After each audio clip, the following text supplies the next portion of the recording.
All right, welcome guys back to the week 2 edition of our fantasy football talk here. I'm here with Christian, Austin, and Elliott. It's been an interesting year so far in the NFL for fantasy football. And Elliott, you had one person you wanted to talk about first, so let's go ahead and knock it out the park. Yeah, appreciate it. Back for week two. Before we start, I want to give a recap from some of the things I said last week. I was right about Malik Neighbors. I said just give it time. Yeah. Don't worry about Daniel Jones. I was right about that. I was probably wrong about other stuff too. But one person that I want to talk about from this week is someone that going into the season I was high on, not like a top 10, like top five, but I was high on him. But somebody that I'm having to kind of have second thoughts about is Anthony Richardson. I think a lot of us hyped up, at least me, we hyped up Shane Steichen because of what he did with Justin Herbert and with Jalen Hurts. And we hyped up Richardson because of his running ability. And we Yeah. also hyped up, at least me, because of Michael Pittman, Alec Pierce, Jonathan Taylor, and a good offensive line. But where I think we may have missed it on him is even though he's really talented, even though he's got a good staff of offensive personnel around him, he only played 4 games last year, maybe three. So for what it's worth, and you look at the way he played today, and if you look at last week, he only had 9 completions, one of which was like a deep bomb early in the game. Oh, I think we have to kind of revisit him, not as like a bad player. That's not what I'm saying, but you almost have to kind of treat him like a rookie still, because he's still in that like rookie box of games. He hasn't really seen a lot of NFL experience yet. He hadn't seen a lot of defenses. He hadn't even, has even played his division yet. I mean, outside of the Texans game last week, mm, he doesn't have much experience against them, so he hasn't had to deal with them game planning against him. Because your division opponent is going to game plan you against you way harder than everybody else. They're going yeah. to know you. They're going to try harder against you. So I think with Anthony Richardson going forward, this is not one of those drop him, trade him, but one of those that like proceed with caution, kind of like a yellow flag, like proceed with caution. This is somebody that you're probably not going to get Josh Allen like numbers or Jalen Hurts like numbers.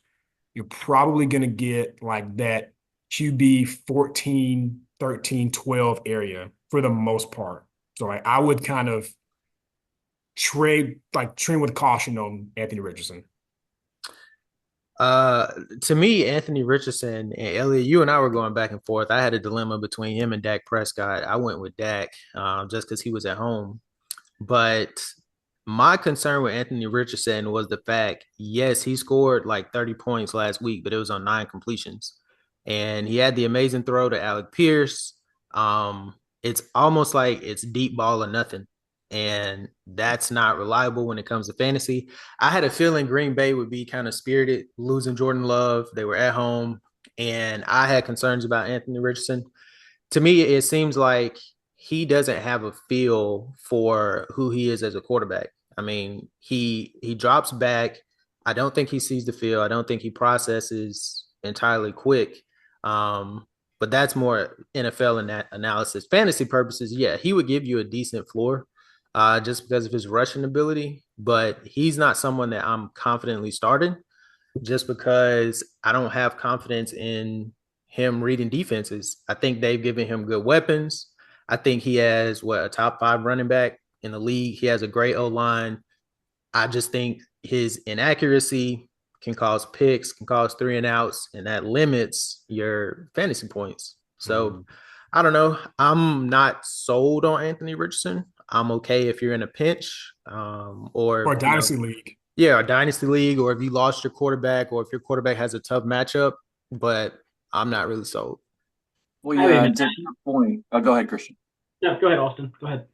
Well, to your point, Elliot, like this is his rookie season. He missed his whole first year, but on top of that, he wasn't this seasoned 4 year starter coming out of Florida. He didn't have a lot of reps under his belt. He came out of the draft process as a immaculately talented, raw skill set kind of guy. I mean, we saw that 60-yard in the air touchdown pass it through. We see he's built like Cam Newton and can bruise people over. So the raw skills are what got him drafted. He didn't have a 4 year starting career at Florida. He only played 4 games in his rookie year. So this, I mean, even best case scenario, if he played every game last year, this is probably the kind of stuff we would have seen. Yeah. And we're now just seeing it in year two.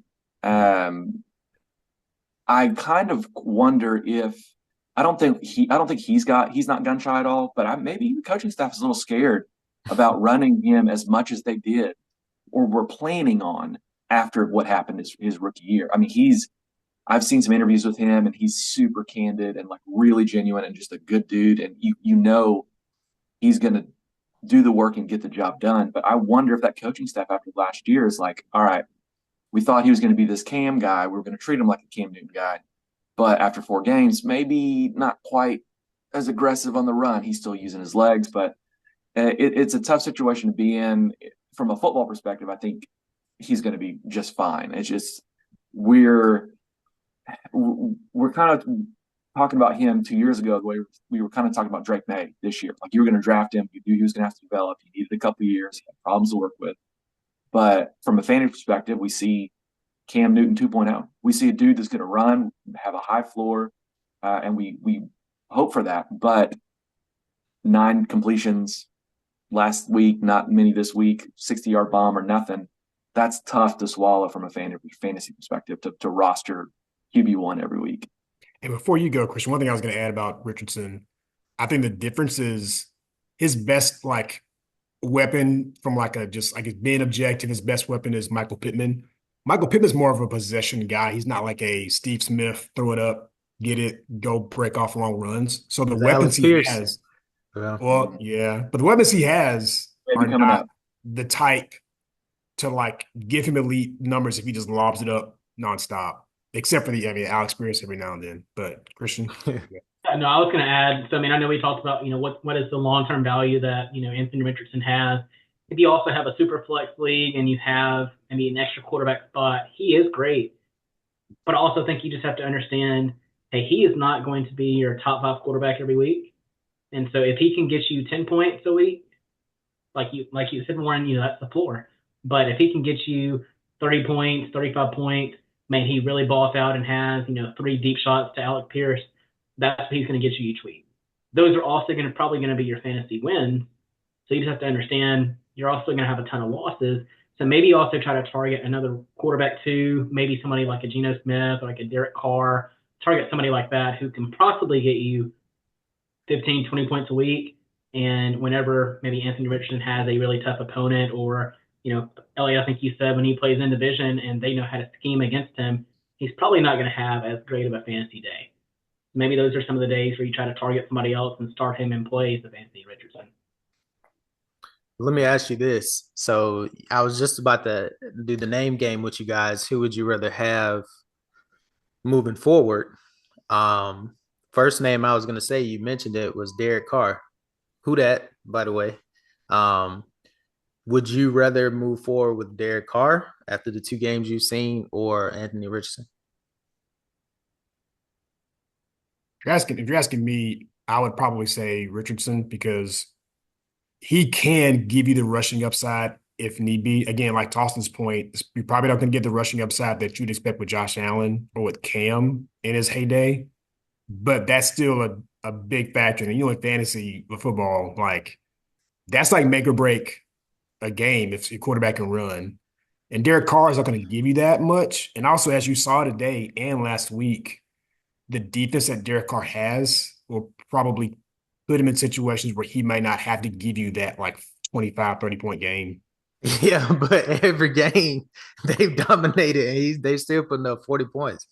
I think they lead the league in points per game right now. Yeah. But how much of that was from Kamara versus Carr? Yeah, and that's like a week 2 problem. The same problem we were having last week with week 1. Like who either or who are you going to pick? If the Saints play 16 more weeks like this, Derek Carr. But we know there's more tape on him. There's more scheming against him. The other teams around him are getting better week by week. Ideally, the Panthers. But it's there's a whole tier of quarterbacks I believe that Richardson and Carr kind of falls in. That's just streaming. It's literally matchup based. If you think it's going to be a tight game, and you think they're going to throw a lot of it, they're going to have to play from behind. Fantasy wise, that's the right situation you want to be in, unless it's going to be like an absolute blowout. In the Panthers scenario, you're like, the Panthers are always going to play behind. Maybe Bryce Young would be a good pick because you have to throw it 40 times a game. Well, no, they're just that bad. I mean, like there's the bottom two that we thought Danny Dimes was in, but maybe not. Danny Dimes maybe pulling them out of fantasy hell. But yeah, there's this streaming quarterbacks where like if you're in a 10-team league, you probably got a quarterback you're fairly confident in. But for your bye week, the streaming options, it's going to be, maybe Richardson is the best choice because running for, maybe Carr is the best choice because there might be a little bit of a shootout. But it's a tough situation to be in. And in some scenarios, kind of like last week we said, like, who do you want? Like neither. Let's go with someone else. Like let's pick one of the other 20 quarterbacks that might be in play. Hey, Whether you got Daniel Jones had 2 touchdowns a day, I think. yeah. But I don't know. I think moving forward, I wouldn't say drop Richardson, kind of like you, Elliott, but if there's a guy on waivers who may have a better matchup, Baker Mayfield, Derek Carr, I can't remember who the Saints play. Like Christian said, maybe a Geno Smith. You might want to look into that until Richardson kind of gets it together. But I don't know. That's my take. I can add this on Anthony Richardson as well. If you drafted Anthony Richardson, you probably drafted him 5th or 6th quarterback off the board. And so you drafted him, Elliott, like you said, you drafted him for that running ability. So I wouldn't say drop him, but definitely monitor his opponents and who he's playing in the next couple of weeks. If you use that early draft pick on him, probably don't just waste it. Just think long and hard before you make a decision on starting him or sitting him. Mm-hmm. All right, Austin, I know you wanted to go over some people. Who you got on your list? I mean, like Elliott's humble recap of week 1 of the proud of them. Now, I got a legit question. So we're all in this for fun. We're human. We're doing this because we enjoy it. So over the first 2 weeks, what is your biggest regret in your lineups right now? Like who you've played, who you've sat, the decisions you made. The first 2 weeks, what are your biggest regrets each? Elliott knows mine, but I'll let y'all go first. I'll say something. Every year I'll always have this dilemma, and it's always, when do you draft a tight end? And so for me, I don't prioritize a tight end because if you look at the ones who were first off the board, you're going to think of Travis Kelce, you're going to think of Mark Andrews. I mean, some of those guys are great, but then they may have games where they're clunkers and they don't really have their value. This year I waited and I drafted Brock Bowers. And Brock Bowers, obviously he's a rookie out of Georgia. He has been one of the biggest bright spots for the Raiders offense. Double digits Raiders both games. Do what now? He's got double digits in both games. Yeah. I think today was like 9 receptions for like 93 yards, almost had a touchdown. And so for me, I have always struggled with, where do you value tight ends? Are they going to be a pass catching tight end and they're going to give you a ton of points? Is it better just to stream a tight end each week and maybe try to find a Mike Gesicki or maybe somebody like that who's on waivers who's probably available? For me, that's always been the biggest challenge, and I still kind of go back and forth. Is it better to draft a high quality tight end or try to find somebody later in the draft? Still kind of in that situation where Brock Bowers is doing great, but also know he's going to have games maybe where the offense isn't clicking, and he could probably give me 2 or 3 points a game. So for me, it's always that challenge of how do you actually look at tight end and what is their true value long term. Well, my regret was in one league, we have no bench. And I drafted Marvin Harrison Jr. Week 1, he stunk, scored 1.4 points. I dropped him for J.K. Dobbins. Now, J.K. Dobbins had, 23 points today? He had a really good game. But obviously, Marvin Harrison had like 30-some points. And, that was a regret. But it is what it is. He's a rookie. I would have been, huh? They were listening to us. The coaches were listening to our show last week. We said they're going to figure it out. So I'm glad you brought that up. I actually watched the game, and the first touchdown pass he caught, that was just a great catch. Like, it was good coverage. That was just a heck of a throw by Kyler, heck of a catch by Marvin Harrison. The second touchdown, it was like a 2-man route, and the Rams secondary they had no idea what even was going on. And Marvin Harrison was just jogging across the field. caught it, and then kind of outran the defense and stretched for the goal line. So I don't even know what that was about, but he looked more comfortable. He looked more confident, and I think it was a byproduct of Kyler Murray because he ran a lot more. I felt like this week than he did last week. Obviously James Conner doing his thing, keeping the rushing game alive, but I don't know what happened to the Rams. Like I've never seen, well, outside of the Dallas game, the Saints and the Cardinals on offense, they did whatever they wanted to do. Like the defense couldn't stop the pass, they couldn't stop the run, and at some point you have to take something away. So, Marvin Harrison was open. He definitely had more targets this week. So maybe it's a sign of things to come. Who knows? But we all know the Cardinals can be inconsistent. So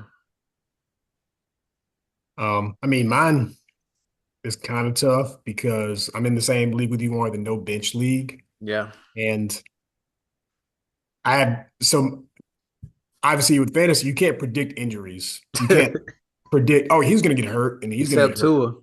Tua. Except Yeah. Tua. So I had Jordan Love, Kenneth Walker, and Puka Nacua all like out. Not just like like out, not Mhm. playing. So and because this is like the first time we've done a no bench league. So like Yeah. you kind of figuring out how to like even like play it. So you don't know when to drop somebody, when to hold somebody. So I mean, my regret is like dropping certain people too quick and not like waiting on it. But in one league I'm in, I did reach for a quarterback a little too early. I got Josh Allen a little too early, and I should have known that this year they would pull him back a little bit and try to run more. So if you look Thursday night, what James Cook did, that's something that anybody you should have saw that he was going to pull back a little bit. So that's probably mine. Even though it's only week 2 and Josh Allen is still legit, that's probably mine if I had to pick one. Well, Christian, I'll call back a little bit of yours. My biggest regret, and you can take this to the bank after I say this, is buying into the Dalton Kincaid hype because I kind of moaned about that last week. Because you want to know who I had on the bench? Brock Bowers. Oh, I've had 2 weeks of Dalton Kincaid over Brock Bowers, and I harped on him a little bit last week. He was one of the only 3 tight ends with over 5 targets last week, 8. Yep. This week, he's now another top 3 targeted tight end in the league with 9. He's the only one that is in the top 3 both weeks. He got 8 last week. He had 9 this week. Christian, start Brock Bowers with confidence. I'm doing that. Book it. That dude's he's a dude. I mean, he's the guy. Even with a challenging defense or a tough matchup, they're going to have to throw the ball. And Devontae will struggle because of coverage, and not because of Devontae, but because of Gardner Minshew. But who won't is someone underneath the tight end. Him and Devontae are top 2 in targets by a huge amount. You mentioned last week Michael Mayer. You were kind of worried about the target share. I think he had 1 target last week, 2 targets this week. Brock Bowers has like 19 or 17 targets in that same amount of time. I would even say for Brock Bowers, regret. I think he's getting target share from Jacoby Myers. Yeah. He's really taken over that wide receiver 2 spot for the Raiders offense. Yeah. So I like Brock Bowers will be my tight end 1 outside of his bye week because he's there's no one on the waiver wire that's going to beat him. I saw Warren in our other league. You picked up Isaiah Likely and he crushed it. No, not so much. But see, so also in that league, I played a team that had Alvin Kamara. He had Devon Achane. He had Justin Jefferson. He had, I can't remember who else he had, but I mean, he put up like 200 points. I lost by 100 points. So, well, Isaiah Likely sure didn't help with that. But no, my big regret was not starting Brock Bowers because now after this, like after the target share, after Gardner Minshew being that dude with that mullet and mustache, like they're going to throw the ball. And Devontae, I think, is going to have some ups and downs just because of the nature of not having a elite quarterback. Yep. But Brock Bowers feels like a safety blanket, and like he's going to be the guy I start every week, no questions asked. Because Ellie, even you mentioned the Bills philosophy shift. I really thought Dalton Kincaid was going to really pop off. I feel like Dalton Kincaid would really. I'm not dropping him. Yeah, like I'm not dropping him, but Brock Bowers is to me is the guy. So I'm going to give myself a pat on the back a little bit from week one because I pointed out Brock Bowers. But the one, I don't know if I have one other recommendation, and it's for deeper leagues, and we alluded to it a little bit with the Colts.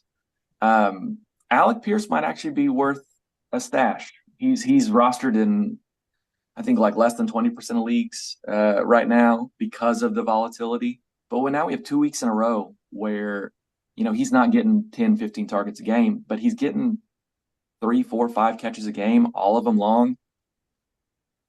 If you're struggling with figuring out who to stream in a certain week, Alec Pierce might be that guy because Elliott, you said, Michael Pittman's more of a possession guy. He's an incredible receiver, but with the way Richardson's playing in deeper leagues, Alec Pierce might be a guy to stash, to grab now, put him on your bench. And as Richardson ideally gets better, Pierce has been his go-to deep target now 2 weeks in a row. And with that arm talent, it just takes one blown coverage. Now, Alec Pierce's floor and ceiling are about as far apart as you can imagine. He's going to give you he has the ability to give you nothing, but he also has the ability to give you some decent points when you need it. And in that boom bust, maybe that flex spot on a good streaming matchup might be worth it if you're in a 12 team or bigger league. So yeah, that's I harped a lot on the rookie wide receivers and last week and spouted off all the targets. And none of them did anything this week. Like McConkey had half as many targets. Vele didn't even play. Worthy still had his like 1 or 2 targets, didn't have the big plays. Neighbors is the one guy. Elliott, call back. Like it's one of the ones. Neighbors, he's a bona fide number one. And if they're going to feed him the ball, at least he's going to get the volume and maybe do something with it. All right, so a couple of things that I wanted to talk about. First and foremost, I want to go over the Carolina Panthers. Okay. If there's anybody on this planet who wants to start a Carolina Panther, you might as well just quit fantasy now. I watched that game because I had J.K. Dobbins, so I was paying attention to it, trying to watch it.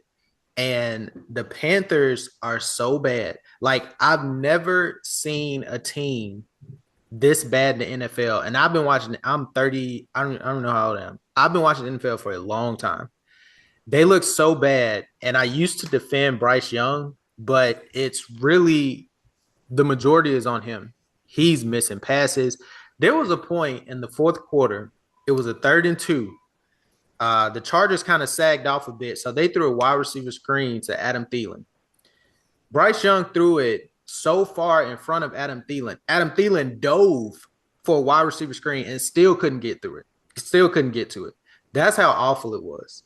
And just watching that game, I mean, he's selling passes over people's heads. Adam Thielen is getting upset and getting mad, and I've never seen that from him.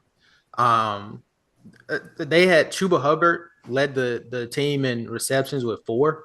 Oklahoma State, great. Chuba Hubbard, come on. For 12 yards. I thought Deontay Johnson would help. He went 3 for 15, which is nothing. Bryce Young had 18 completions and didn't even have 100 yards. He had 84 yards. He had an interception. He looks scared. He looks terrified. Anytime I would stream any defense playing Carolina and any offense playing Carolina, especially the running back. They're always going to be in game script. They're always going to get the ball towards the end of the game. They are absolutely terrible just watching that game. If you weren't saying things that were completely true, I would say that's just the Auburn hate coming from you for Bryce. But see, here's the thing, and Elliott knows this. I don't hate Alabama. I actually root for Alabama when they're not in the SEC. And I remember telling Elliott when the draft happened, I said, I think C.J. Stroud is going to be the best out of the 3. Him, Richardson, and Bryce Young, just because I saw what he did versus Georgia. But I didn't know Bryce Young would be this bad. And when they gave him Deontay Johnson, they gave him Xavier Leggett, who I don't even think he played today.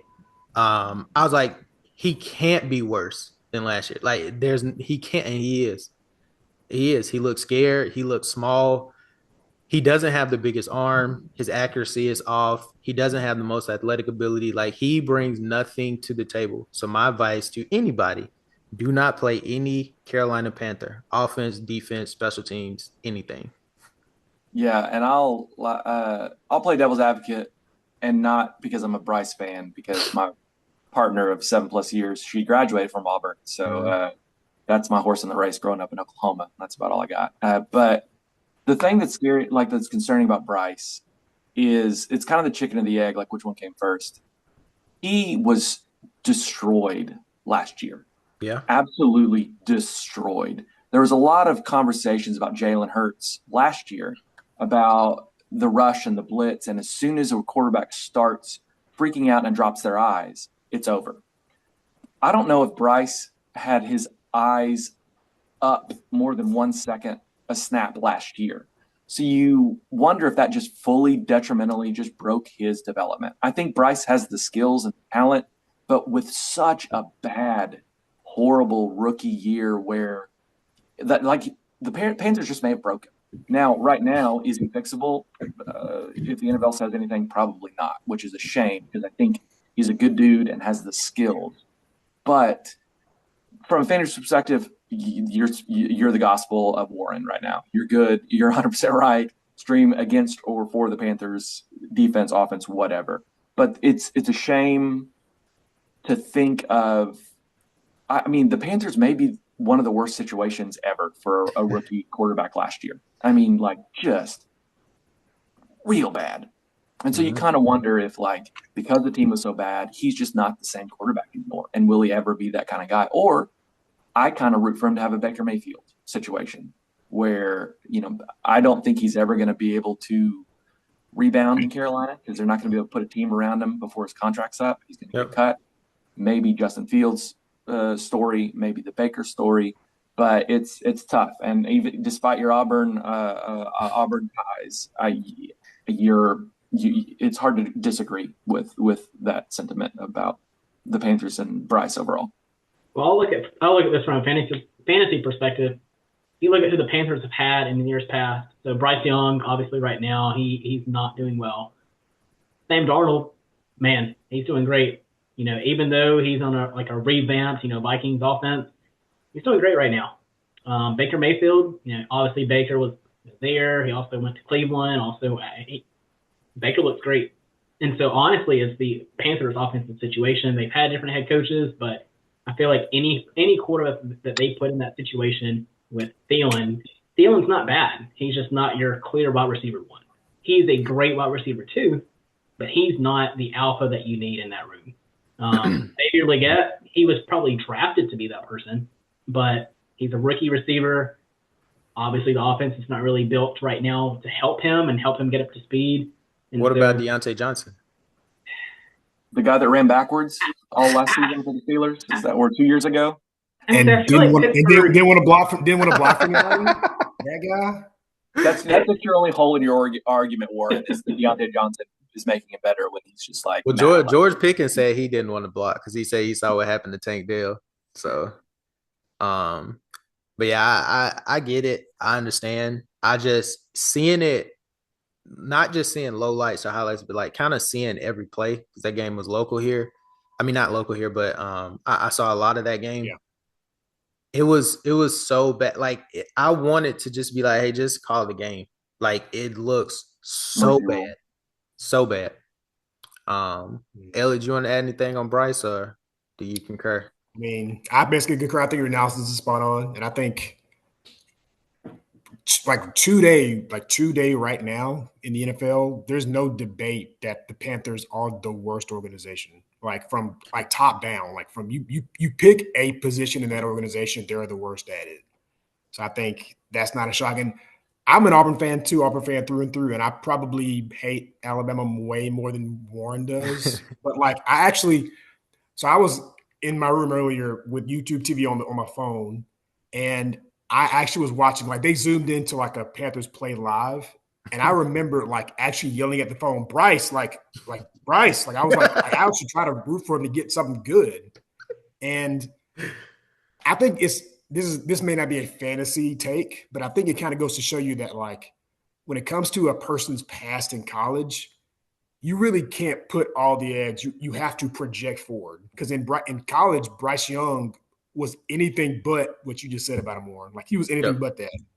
Now, where you land makes a huge difference, and that kind of is a fantasy take. Like if you're looking at like rookies and new players coming to the league, yeah, that person may be really talented, but you got to consider what is the situation they're going to land in. Because in the NFL, way Except more Caleb than Williams. NBA, way more Well, I than was about to say, what about way more Caleb? than 'Cause basketball. Caleb was Like, supposed to be going into the best situation ever, and Caleb looks lost. He yeah, looks lost. And to be fair, he's a rookie. CJ mhm. Stroud ruined it for everyone. Yeah, he But did. like Caleb was supposed to, the talking heads have said nonstop that Caleb is going into the absolute best situation ever for a number one quarterback He's because of the supposed to be the situation of next how he Patrick goes. Mahomes in this draft. Yep. Yeah. Well, Mhm. speaking of, I wanted to move on to um, a guy who I thought would be good, but not this good, was Alvin Kamara and basically the Saints as a whole. So I had Alvin Kamara last year, and I'm pretty sure every game he had double digits. That was just because of his catches. He is a pass catching back. But looking at him play today, and I feel like I don't know how old he is, but he doesn't look like he's aged at all.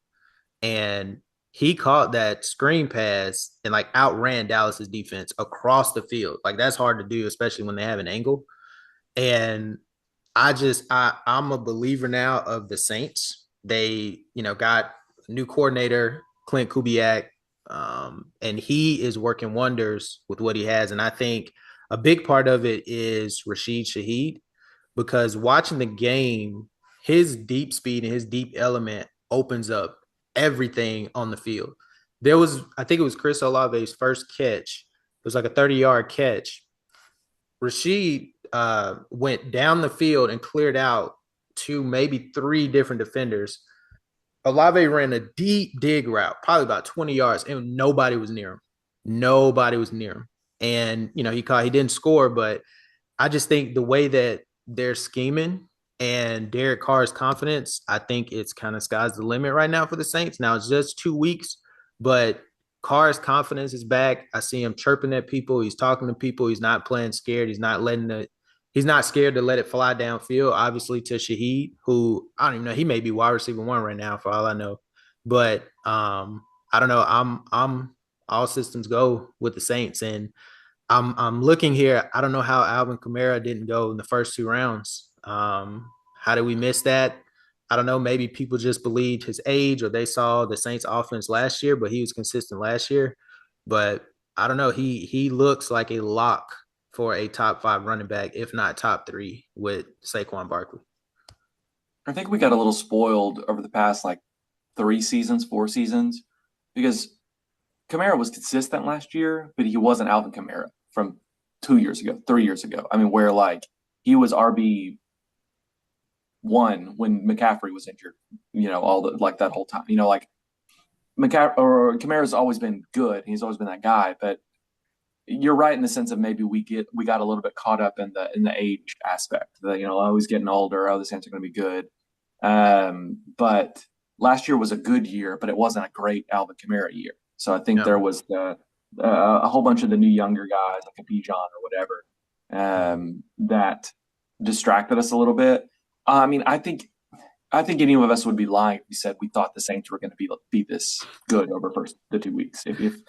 If you're telling me you thought they were going to be this good, then I don't want to play in poker because you're lying to my face, and I don't. Actually, maybe I do want to play in poker because you're lying to my face, and I don't believe you because no one thought the Saints were going to be this good after these first 2 weeks. Yeah. But it goes to show like when scheme and personnel match, and you know who to feed. Shaheed over the top. Olave is a dude. Like you mentioned last week, Warren. Ohio State and LSU wide receivers.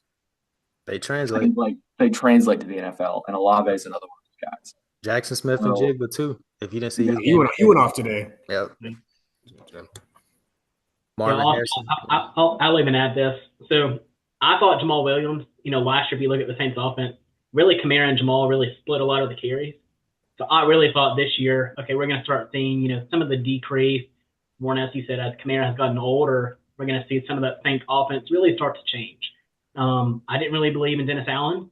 I really thought last year he was thought he was going to get let go, and the organization decided that he would come back and he would be coming back this season to coach. Clint Kubiak has done a great job with Saints offense. I did not expect Derek Carr to do this well. Derek Carr also distributing to a lot of the people that he's been passing to, including Kamara. I did not see this going as well. And so, hopefully Kamara does stay healthy and he continues the success. But, if you think about where you probably drafted Kamara, probably 5th round, 4th round, Ooh. I did not. I didn't see this value from Kamara right off the bat. Like I said, I probably initially had him as a running back 2, definitely a flex guy, but probably a running back 2 for most of the organization and most of the league. Yeah, I had him as an RB2, just because of the PPR aspect. But I mean, he looks like a lock for an RB1. Mm-hmm. And the last person I wanted to talk about here, and Elliott, I want your thoughts on it, was I was high on Terry McLaurin, and my God, he's been awful. I don't know if it's just a byproduct of Jaden Daniels learning, but to me, sometimes it comes down to rational coaching. And when you have Terry McLaurin, you got Austin Eckler, Brian Robinson, to me, those should be the 3 featured guys in your offense. And for McLaurin, yeah, he had 6 catches today for 22 yards. Like, I didn't get to watch much of that game, but I mean, it had to have been bubble screens, it had to have been short hitches or whatever the case is. I don't know what's going on with Terry McLaurin. I don't know if he's not getting separation or what. Yes, I was not able to watch a lot of the game. Again, because of the regional coverage, I only could see it on Red Zone whenever they showed it. Yep. And from what I was able to see, because I was obviously he wasn't in my lineup this week, but I was just trying to, okay, well, let me just see what is he doing. Yeah. It looks like from the few plays that I saw, they had him just at X and not much motion, just here's an X. And then if Jaden Daniels dropped back, also I think another thing that is kind of a duh, because they are Washington, their offensive line is not that good. So Jaden Daniels is there a lot of RPO, a lot of Hero Brown Robinson, and if not, I'm gonna take it and run.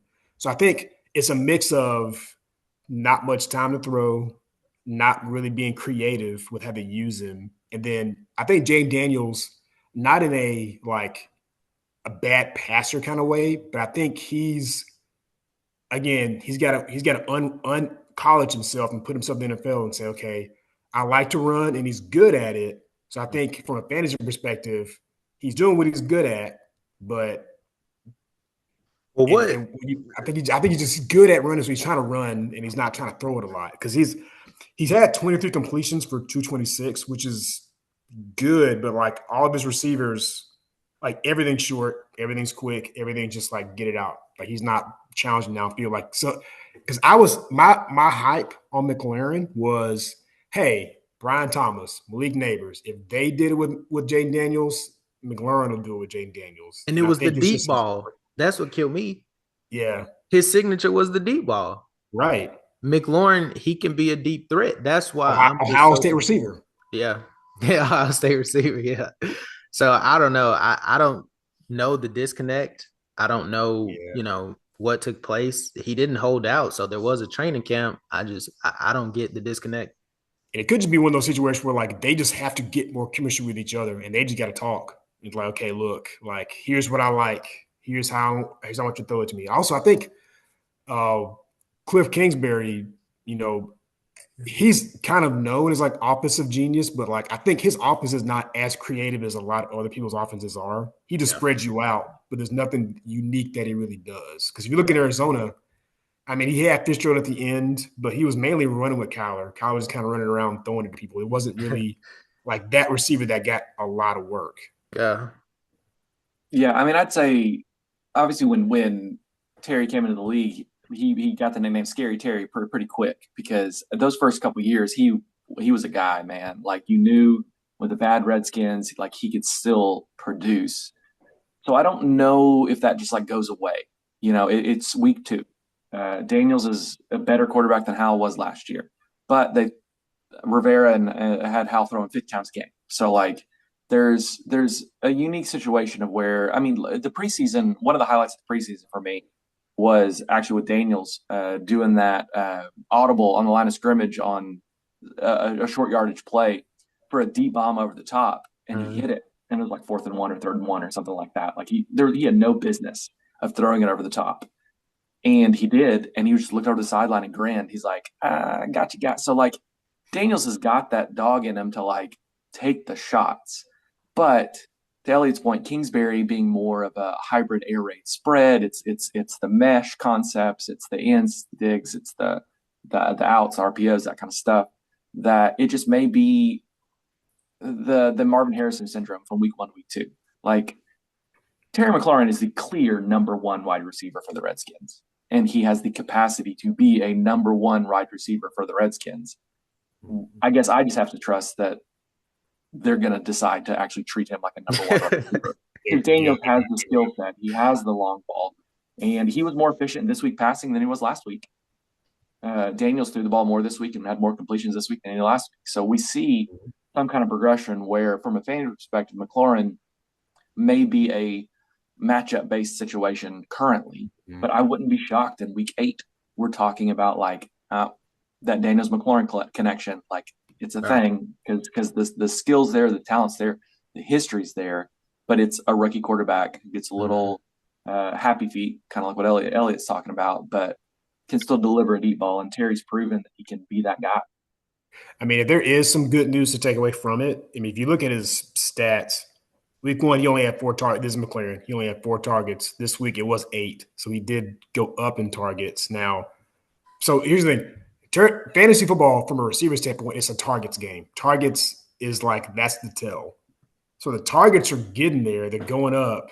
It's just, are the targets going to turn into more yards and eventually a touchdown? So I wouldn't quit on McLaurin, but I would tread very lightly with him. But I mean, I'm done. again, like you said, Austin, we may look back on like week 8 or 9 and be like, man, okay, we're seeing something. But right now, I don't know. But I think if you drafted McLaurin, you're probably on that edge of, do I start him week 3? Do I sit him week 3? I still feel like if you drafted him, you drafted him for the value. You have to keep him in your lineup. Now, you can't just put him on your bench, and then what if it's another Marvin Harrison situation and it's, oh man, he dropped 25 points this week. You don't want to miss out on what he can do if he does boom, whether it's week 3, week 4, you still want to probably keep him in your lineup. Mm-hmm. Yeah, and also it depends on who you got off waivers and who you got off your bench. For instance, if I had, I don't know, Xavier Worthy or McLaurin, I'm definitely going Worthy just because of the upside, and he's in the Chiefs offense. So I think it just also depends who you have on your team and kind of weigh out the options. But wanted to segue into a couple of guys on waivers who I wanted to talk about at the quarterback position. Obviously, the elephant in the room, Derek Carr. I think next week they have Philly, who Philadelphia is. They can be got on pass defense, and the Saints are at home. So they played in the dome this week. They play in their own dome next week versus Philly. And then the next week they play at Atlanta. So I think the Saints are going to keep it up. I don't know if Derek Carr will go 203 or 250-2 or whatever the case is, but I think he has a great chance of having success versus those defenses. And the next guy is good old Sam Darnold. Who knew, a USC quarterback? He looks comfortable in that offense. He obviously has weapons, Justin Jefferson and Aaron Jones running the ball well. They beat San Francisco today, like just beat them. They looked like the better team. He didn't bat an eye. Obviously, he used to play there, so I'm sure he was used to seeing that defense. And he may be this year's Baker Mayfield. Somebody resurgent and has good weapons around him. The coaches have named him QB1. He knows he's QB1. He'll let it fly. And this is without Jordan Addison. And TJ Hawkinson. So if those guys come back, it's just more weapons for him. So I would target those two guys if I was in need of a quarterback. I was actually Yeah. going to mention somebody. I wanted to bring this guy up because of his team. Um, Somebody that week one was not that impressive, and week two was kind of a little better. Is actually, believe it or not, and it's kind of weird that I would even put this person in this spot, but Aaron Rodgers. I I was say, mean, don't say Bryce Young. no.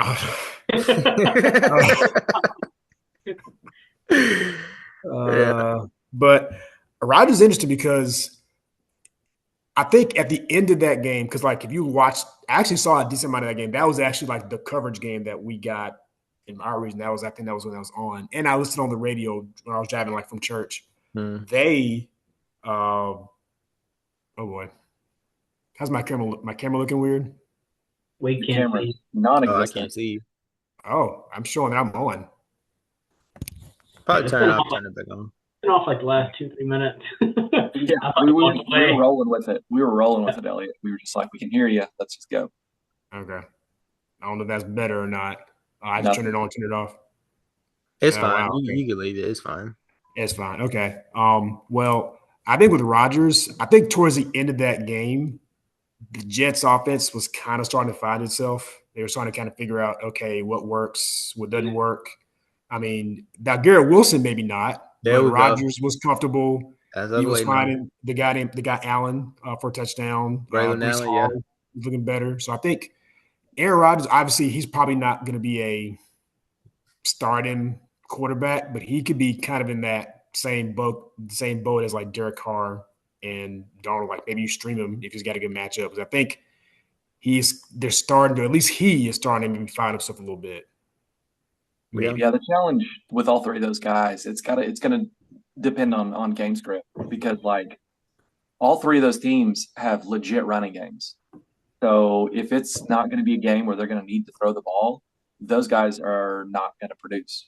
But they might be the ones that are a sneaky good pick. All three of them, literally all three of them, are the exact same position.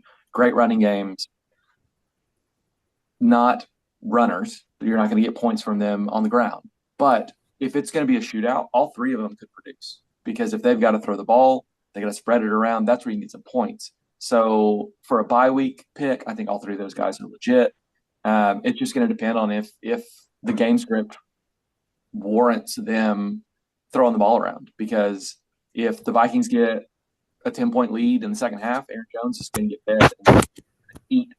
Same thing with the Saints. Jamal Williams going to come in. They're going to keep getting Alvin Kamara the ball. And same thing with Rodgers. Brees Hall is going to get fed no matter what. So you want to pick games for those guys, all three of those guys specifically, that you want to go the distance. Because if it's a blowout, they're not going to produce because it's just a tough situation to be in. I mean, I lean more towards Carr because you ride the hot hand. Like they look legit. The Saints look legit as you can after 2 weeks. I was gonna say the Saints have been in two blowouts, and Carr has been dealing. So I don't know. I see what you're saying, how he could be capped.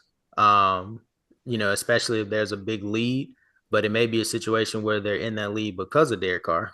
Um, so I mean, you just never know. Those are two guys, especially if you lost Jordan Love, struggling with quarterbacks like I don't know who struggled, Matt Stafford or somebody like that.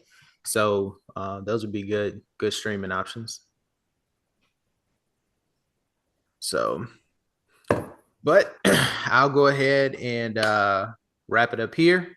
I want to appreciate you guys for joining me this week. Check next week on our week 3 recap, and hopefully you guys took some of this advice and you can win some of your leagues. So I really appreciate it. Signing off. See you guys next week. See you guys. It's fun. All right.